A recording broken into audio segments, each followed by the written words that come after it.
Do you remember when you were small enough that wanting more felt like a natural state? Not selfish or greedy, just alive. You didn't have to justify your desires. They simply existed in you and they made sense. There was nothing wrong with looking at the world and thinking, there must be more than this. Somewhere along the way, we learned not to say that out loud. We learned to settle, to make peace with what was handed to us. Sometimes because it was enough, sometimes because resisting felt too heavy, most often because someone somewhere had taught us that wanting more meant being ungrateful or ambitious in a bad way or selfish. But I want to say something quietly and honestly to you right now. Your desire is not an enemy.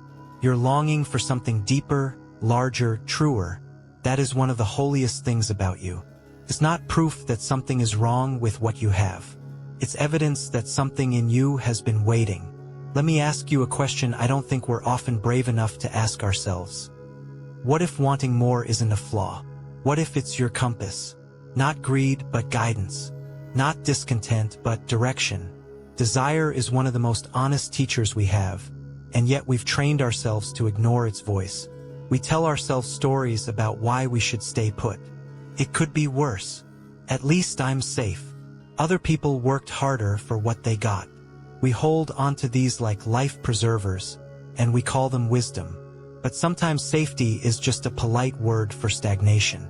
And comfort can become the most comfortable cage in the world. I want you to hear this clearly. You are not betraying anyone by wanting more than what was given to you. You're not being greedy when your heart expands beyond its old borders. You're not selfish when you realize that the version of yourself you've been pretending to be is no longer enough. And neither is the life that supported that preteens. The problem isn't the desire itself. The problem is what happens inside us when we acknowledge it. We feel fear because expansion always brings some kind of risk. Wanting more means risking less. It means stepping away from comfort into uncertainty. It means admitting that perhaps this chapter was not meant to be permanent. And so many of us would rather stay in a room where the air is thin than open a window and risk what might come through it. But let me say something about fear. Fear lives inside desire every time you want something real. They are companions, not enemies. Fear doesn't mean you shouldn't do the thing. It means you're close to something that matters enough to scare you. That's how you know it's worth following. What if we stopped treating our desires like problems to solve and started treating them like invitations to honor? I think of a garden for a moment, how soil doesn't fight when someone plants seeds in it, even if those seeds change what the ground looks like forever. A seed doesn't apologize for wanting to break open. It just does what it's designed to do. That's what we are, really. Designed to grow. Designed to outgrow things that no longer hold us. I want you to think about one small desire. Something you've been carrying in silence. Something you've folded into the corners of your heart and pretended isn't there anymore. Maybe it's a way of living that feels impossible right now but not forever. Maybe it's a relationship with yourself that you're ready to begin. Maybe it's simply the courage to stop performing the person everyone expects while starving the real one. That desire matters. It deserves your attention, even if it frightens you. Because here's what I've learned. Honoring your desires doesn't require certainty about where they lead. You don't need a 5-year plan or a perfect strategy before you can choose to listen to them. You just need the willingness to turn toward them for one more day and ask honestly what they want from you. I remember when I first started noticing how often I had been lying. Lying to myself about what I actually wanted. Lying to other people by saying things that weren't true because it was easier than explaining my real desires out loud. It's exhausting, pretending your heart isn't speaking. And the more we pretend, the smaller we become. Not physically, but in spirit, in presence. In the way we move through rooms and conversations and quiet moments at night when we're finally alone with ourselves. There's a difference between wanting and being greedy. Greed says, I want everything, all of it, right now, whether it matters or not.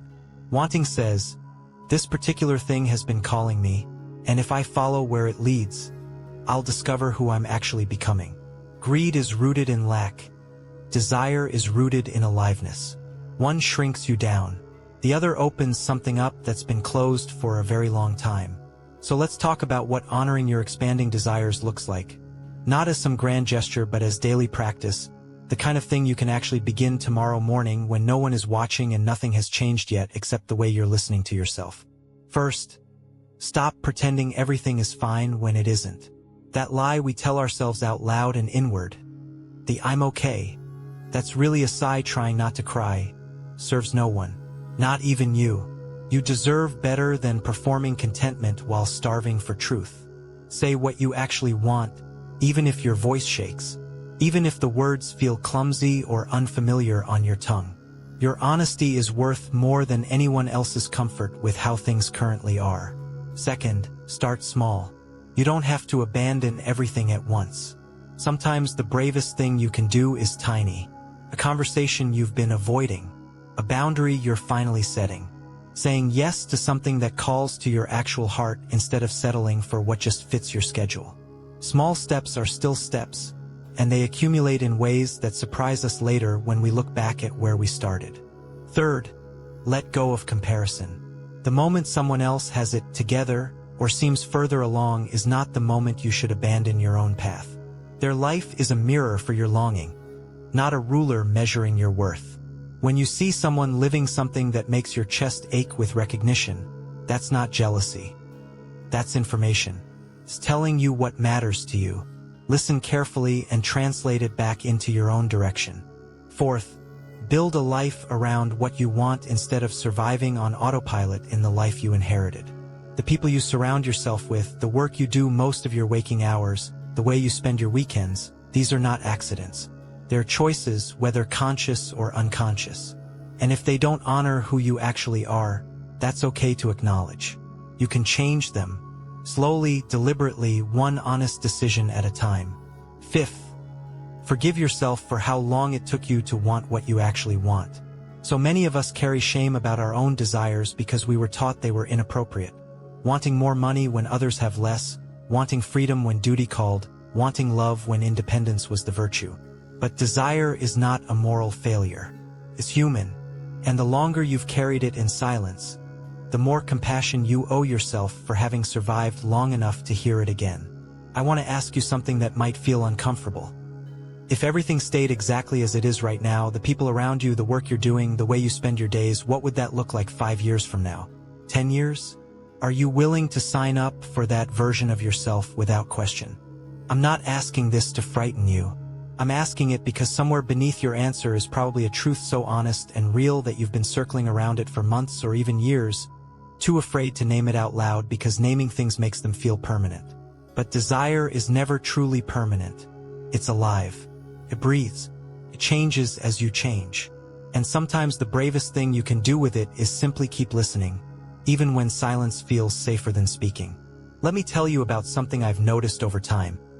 People who honor their desires tend to live lives that look different from what they expected, but feel more true to them than any version of safe ever could have. Not always richer, not always easier, but truer. The kind of life where you wake up some mornings and realize, without ceremony or fanfare, that this is yours, that no one else chose it for you. You chose it, piece by piece, through the quiet daily practice of staying faithful to what your heart has been telling you all along. There's a moment, sometimes sudden, sometimes gradual, where wanting more stops feeling like guilt and starts feeling like freedom.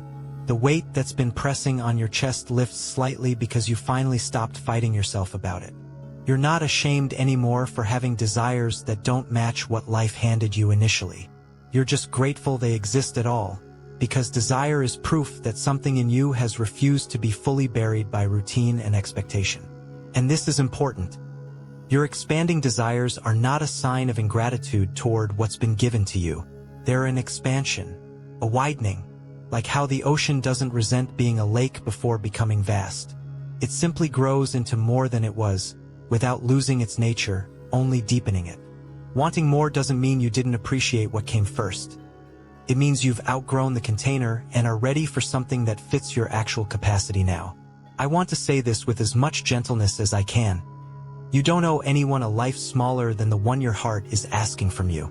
You don't have to prove that wanting more is justified before it's allowed to exist in you. Your longing has already earned its place. Through patience, through silence, through the years of carrying it while everyone else was busy telling you who you're supposed to be.